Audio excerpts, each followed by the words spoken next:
to speak on the meaning of Anzac Day to today's generation.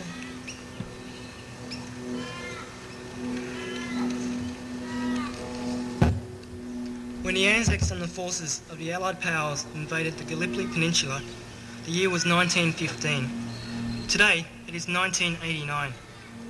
More than 74 years have elapsed since that historic first landing in Turkey, and during this time, much water has passed under the bridge.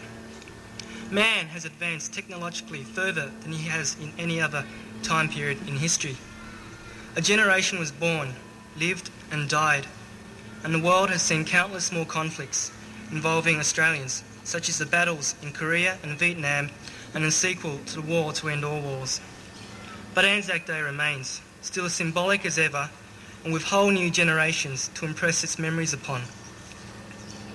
Anzac Day is commemorated every year to honour and respect the courageous and heroic skill in which servicemen from our homeland have fought, not only in the First World War, but in all global disputes which have threatened to clip the wings of man's freedom.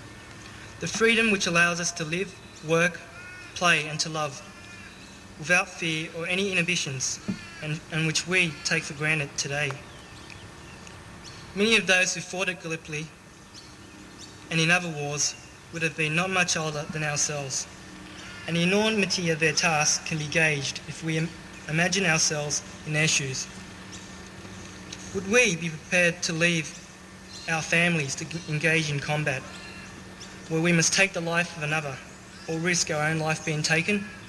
Would we be prepared to fight battles and to continue even if the cause were hopeless? I'm not sure of the answer, because I know some of us don't agree or like the concept of war and fear its implications and hardships it brings. But the thing is, most of those Anzacs, they would have felt exactly the same way as ourselves. That they discarded their fear and emotions to fight for Australia underlines their unyielding commitment and indomitable spirit, and for this we thank them. We can only imagine the effects of war because most of us have been fortunate enough to have never experienced it.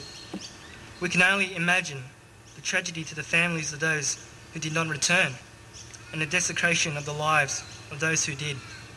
And we can only pretend to understand that special brand of camaraderie and utopia of human emotion that is so well documented in the extremities of desperation. Anzac Day evokes images of war, and war is the greatest man-made contradiction.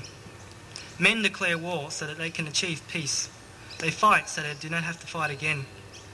And they remember so that it may never, ever happen again. Anzac Day is not a